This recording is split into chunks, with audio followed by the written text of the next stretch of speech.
નમસ્તે, મારું નામ માન્યા હંસોરા છે. હું શાળા SNK ધોરણ 2 માં અભ્યાસ કરું છું. આજે હું આપની સમક્ષ શ્રી સ્વામી વિવેકાનંદજીના થોડાક વિચારો પ્રસ્તુત કરવા માંગીશ.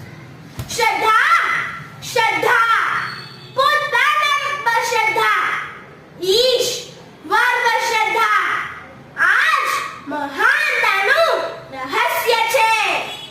અને શ્રદ્ધા અને શક્તિ જ સફળતાની શરત છે.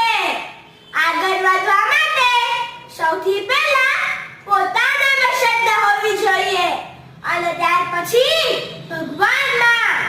જેનામાં આત્મશ્રદ્ધા નથી તેને ક્યારેય ઈશ્વરમાં શ્રદ્ધા ના હોઈ શકે. જો તમે ખરેખર જ મારા સંતાન છો તો